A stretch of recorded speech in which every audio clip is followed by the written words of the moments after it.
Welcome to Lake Michigan. We're on a tour to see what lake life here is all about. We've already shown you where you can go if you base yourself in Traverse City, but now we're going on a mini road trip as there's still so much for you to explore. One of the most unique places to visit in Michigan is Mackinac Island. In fact, I'd go as far as to say it's one of the most unique places in the States. Catch a boat from Mackinac City, where you'll sail next to the famous bridge, which is nearly 5 miles long. It's a short crossing to Mackinac Island, and the magic happens as soon as you step off the boat. This is Mackinac Island. Now, there's a few things to tell you about here. First of all, it's Mackinac, not Mackinac. So, have a look up there. You don't say the C, you say a W. The second thing is that there are no cars allowed on the island at all, which means you can only get around on bikes or horse and cart, and that means freighting around, taking suitcases and absolutely everything. It is a whole different way of life.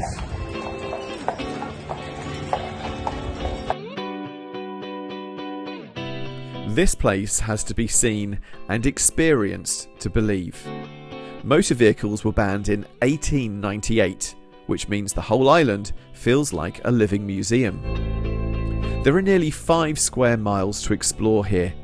You can catch a horse and cart, but the best way to get around the island is by bike.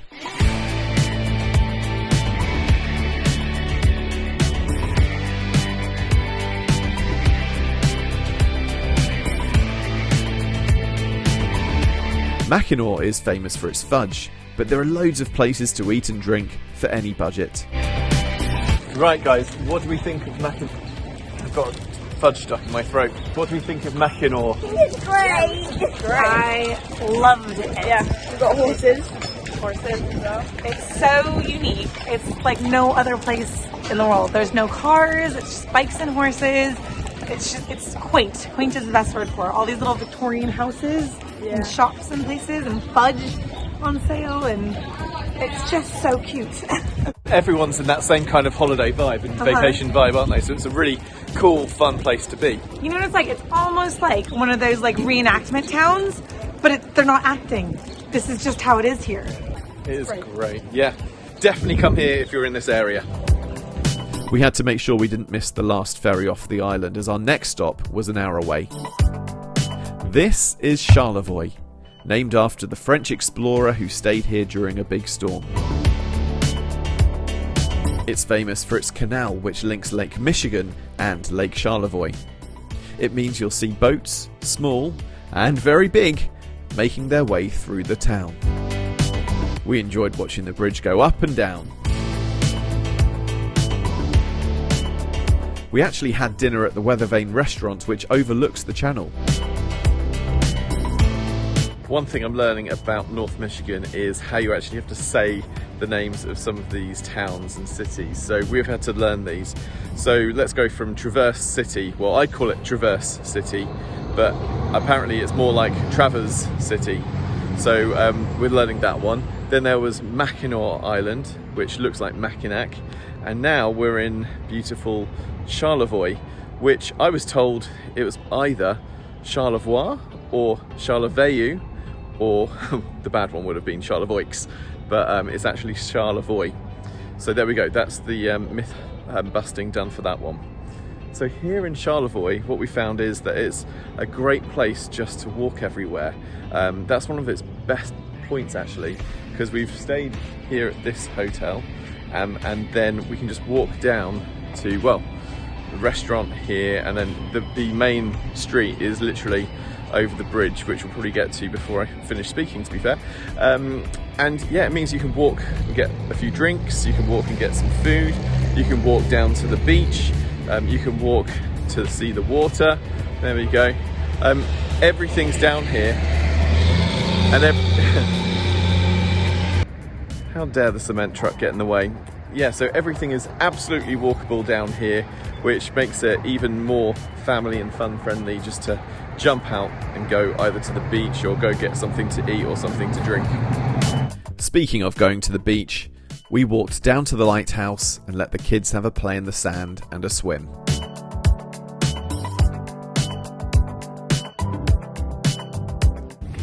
It looks exactly like the sea, except there's ducks on it. It does. It looks like the ocean because you can't even see the other end of it. Oh. That's how big it is. No wonder they call it a Great Lake. It is great big. With an unusual name like Charlevoix, it had to be a bit of a quirky place.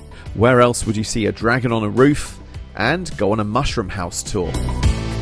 We actually hadn't heard of these famous gnome or hobbit houses before. They were created by a local man called Earl Young around a century ago. He loved boulders and believed a home should match its surroundings. He was a self-taught architect and ended up building 31 structures, including the hotel we stayed in. His unique style is present around the city to this day. I wouldn't say we're architecture fans, but we really enjoyed the tour and loved hearing the stories behind every single home. Actually, maybe that does mean we're architecture fans. Get us! If you're looking to get your heart rate up in another way, do you dare to cross the Skybridge? This is at Boyne Mountain Resort in the Petoskey area. It's the world's longest timber suspension bridge, and it looks quite daunting. It only opened in 2022, and to get there you need to ride a chairlift to the mountain top, which is also a fun experience for the family.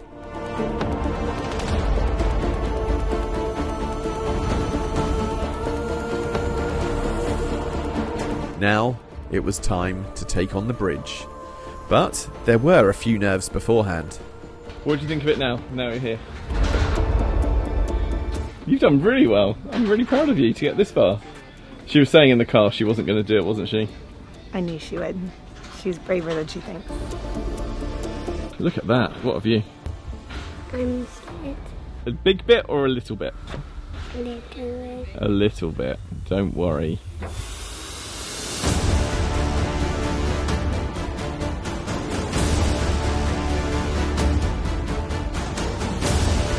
Looks super sturdy, and then when you're on it you can feel the wiggle of it. Everyone was super brave, especially when we realised we'd have to walk over a glass section in the middle. I made it.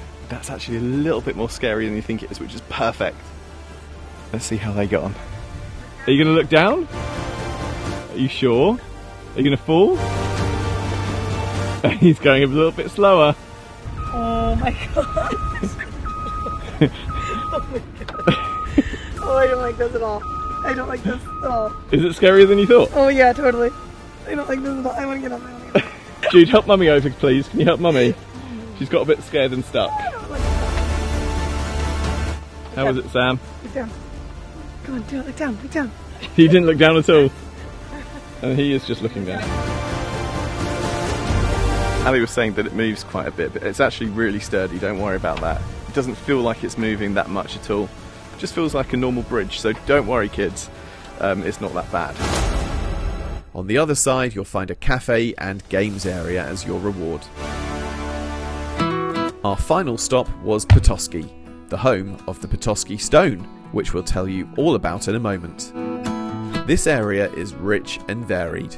Petoskey is kind of our year-round destination. It's a place where a lot of people live up here in northern Michigan. Harbor Springs is a little bit more laid back and relaxed. It's more of a summer community, but it does still have some vibrancy in the wintertime. The Boyne Valley, which is where Boyne Mountain is located, is also year-round as well. It has a wonderful downtown area that is very unique and young, but also you have access to Boyne Mountain, which is a true four-season destination resort here in northern Michigan.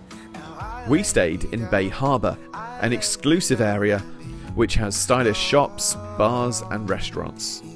The village suites here made us feel as though we were living a celebrity lifestyle, with its penthouse apartments and high-end resort atmosphere.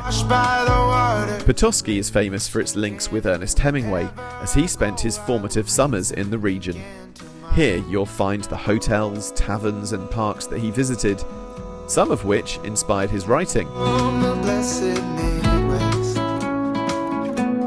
The city is also famous for the fossils you can find here. A Petoskey stone is when there's, well, sometimes it's smooth, most times it's a smooth rock with kind of patterns, like kind of that pattern. It comes from dinosaur bones or bones from a long time ago. We thought Petoskey stone hunting at sunset was the best way to finish our memorable trip to Lake Michigan. He's got one? Maybe. Woohoo! What do you say, Queen of Petoskey? Yep. He's got one? Maybe. Woohoo! That's a good sized Petoskey if it is one. Let's shine it and see. 6 so far. Washed by the waters of Lake Michigan. Whenever Making Lake Michigan memories. turn again to mine.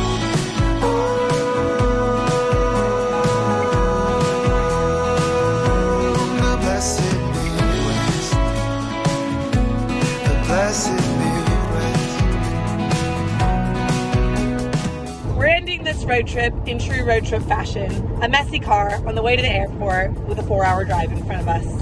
This wasn't how we were meant to actually end it all. We were meant to have actually done it at the sunset that you just saw, but in real life fashion, Jude was asleep because he'd had a really long day. The kids were arguing and it was getting dark, so we're just like, right, let's just do it however we can. So apologies for the bad sound and for just doing it with this in the background, but hey. We're keeping it real. Yeah. So, guys, what was your favourite bit about the trip? Potato stones. Also known as Petoskey stones. My favourite was the American food. Always about the food, this guy. Always about the food. Sam? Swimming in the Lake Michigan. I would say this is actually a place that you should actually actively try to come to. And that's because it has so many unique moments that you wouldn't get anywhere else in the world. So, Mackinac, the Sleeping Bear Dunes, they were real moments for me that I'll remember forever. And I didn't expect to have those kind of big moments. I thought it would just be nice places to sit and nice places to have a view. But I've had real life moments, which is really cool, real bucket list moments. And I don't think people realise that there's that much to do here and it's that well done.